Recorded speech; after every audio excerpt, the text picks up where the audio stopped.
Jason Adams from JoBlo.com, here with Alex Mady, also from the site, and we just got out of the Dreamworks and Snowden panels. Just going to give you some highlights of what we saw. So I guess first up, we saw a lot of stuff from Trolls. What did you think, Alex? Trolls is one of those movies that when you hear about it sounds like a terrible idea, but it was actually a very entertaining concept, a lot of 70s throwback stuff, and it's a sung-through musical, so Frozen fans are going to be very excited. Yeah, I honestly had no expectations for this. I mean, it honestly sounded kind of dumb, a Trolls movie. But I was actually pleasantly surprised. They brought up that they did a lot of, like, the movie's all about happiness. They said that they did a lot of research on happiness, like how long it takes for a hug to, like, make you happy and all this stuff. 7 seconds. 7 seconds is how long it takes for a hug to make you happy. And so they wanted to, like, because Trolls, those little dolls are, kind of silly and stupid. So they wanted to make this movie about happiness, but it seemed like there was kind of like an undercurrent of almost like a sick sense of humor in a lot of the stuff. It got kind of dark, and the music is cool. There's original songs. Mm-hmm. Justin Timberlake produced the soundtrack. Mm-hmm. I think they said he had 4 original songs, right, from Justin Timberlake? Yeah, but you also got some good Simon and Garfunkel in there, a little bit of Gorillaz. Mm-hmm. It's all over the place, but in a great way. Yeah. And we saw some footage. They actually just like 15 minutes of the movie. Yeah, about 15 minutes, plus a second section that we saw as well. So basically, they're the trolls live in their little troll world. Again, they're very happy people. They have watches that every hour the watch goes off and a flower blooms, and it's hug time, and so they'll have to sit there and hug each other. It's stupid. It sounds ridiculous, but it works. It works well, which is a surprise. And so Justin Timberlake's character is kind of this, like, outcast, almost like a doomsday prepper, trying to, like, he just hates happiness, and it's kind of a grumpus, and so he lives, like, in this bunker down below trying to outwit the evil Bergens. Yes, the Bergens. They're these monsters that actually eat trolls, so there's a little bit of darkness. There are a couple shots they showed Bergens, like, ripping the heads off trolls and swallowing them, so like I said, there's, like, a little bit of sickness amongst all the happiness. And it has a great voice cast. Anna Kendrick and Justin Timberlake were there talking about their roles. They do some great singing, but I think that we had other people. Christine Baranski's in it.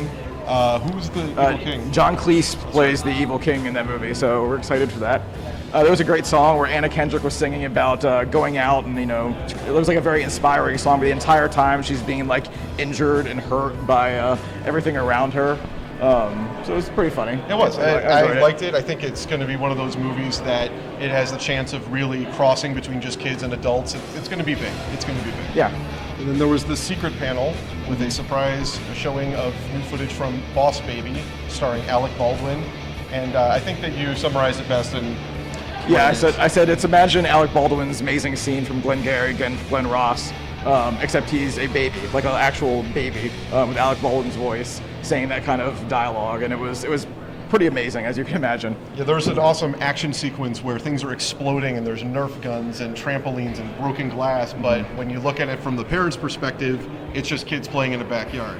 Yeah, so it was kind of like that scene in Ant-Man. It was like the giant train explosion, and it cuts to just like a little train toy falling over. It was kind of like that, but they had this, like, very Hollywood staged action scene with like a bunch of babies and, like, big wheels riding around with explosions and glass breaking and all this stuff, and it was just we were laughing. Funny. I mean, we were laughing the whole time, so you can't have better high praise than that. Yeah, but the story is there's, like, a 7-year-old boy who has a new baby brother, and one day discovers that he like literally walks into the room, sneaks in, and he hears him on a conference call schmoozing and yelling at people like Alec Baldwin would be doing. Yep. And then he kind of, I think the movie is him trying to expose to his parents that his brother's evil. Yes, his brother is like this evil corporate tycoon. I guess it's kind of like Family Guy a little bit. With it kind of is an appropriate version of Family Guy. Yeah, like a more kid-friendly. I don't think the baby's trying to kill anybody. He's just trying to, like, it's like Wall Street cross with Family Guy. Exactly, yeah. And the villain, we didn't get to see him in any of the footage, but Steve Buscemi will be playing a baby villain. So we're going to have Alec Baldwin and Steve Buscemi going nuts with voices, wearing diapers. Yep.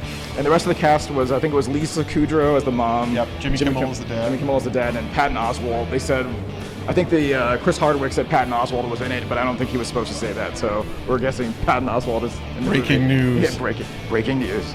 I think next up was we saw the Snowden panel from Open Road Films, which it was Oliver Stone in his Comic-Con debut. The hair is from Snowden panel, not the Trolls panel. That's true. Yeah, and this is what Edward Snowden looks like in his movie. Edward Snowden did not make an appearance, but we had Zachary Quinto, Shailene Woodley, and Joseph Gordon-Levitt were there, along with Oliver Stone making his first appearance. He had an awesome intro. It's like a retrospective of all the movies he's either written or directed. It was like one of those lifetime achievement things you see at the Oscars, but with a lot more profanity. Yeah. Yeah, it was cool. Yeah, they showed like some of his most famous lines like throughout pop culture. So it was like, you know, The Simpsons, a bunch of movies doing like the Scarface, like the famous line from Scarface of, you know, say hello to my little friend. Cable Guy was thrown in there. Muppets. It's cool how far he's had influence on movies and television. Yeah, so it was cool to see him there. What did you think of the footage? So he debuted a new trailer for Snowden, which is going to probably be online by the time you see this, and it looks more action-packed than I was expecting it to. The pacing is a lot quicker than the previous one, and even during the panel, they were kind of discussing the words thrown around about Edward Snowden. So it seems like everybody in the making of the film were affected by what Snowden did in a positive way to try and influence change. Yeah. And it doesn't seem like it necessarily would fit at Comic-Con, but it really seems like they're aiming it towards the generation of people that need to be aware of this kind of major news story. Yeah, Oliver Stone said that he hadn't really made a movie like aimed towards this demographic and the younger generation, so he was kind of excited to do that. I think they're definitely trying to make it more of like maybe a paranoid conspiracy thriller. Yeah. A little bit, which I'm not sure if that follows the story, but he did admit that they're going to try to. They have to, since they already have Citizen 4, which is an amazing documentary about Edward Snowden that Steven Soderbergh made. They have to, I guess, like romanticize it and make it more dramatic. They have to fictionalize it. Yeah, so like a lot of the movie is flashbacks to him being a soldier in the army. There's like a much bigger romantic subplot between him and his girlfriend, which is not in the documentary at all, I don't think. I don't think so. And then I guess also try to make it a thriller about the government trying to come after him. So it's definitely going to be a Hollywood movie, I guess, just one with a message. Which is funny because he was talking about how studios don't want to work with him, but it looks like a very slick, big thriller, something we haven't seen from him in a little while. Yeah. They talked a lot about Pokemon Go, which is kind of funny. Oliver Stone had this amazing rant against Pokemon Go, and I think he called it totalitarianism at one point. It was It was. I want to see that movie. It was like surveillance capitalism, I think he called it, where how now that Edward Snowden kind of destroyed like the idea of surveillance, now they can kind of do it through like phone apps and tracking where you are and all that stuff. I see the trailer now. Yeah, under the guise of entertainment. So we're very excited for Oliver Stone's Pokemon Go movie coming out probably next Comic-Con. Gotta catch us all. But I think that's it probably for the Dreamworks animation panel and the Snowden panel. So stay tuned to JoeBlow.com for more from the rest of Comic-Con. All right, thanks.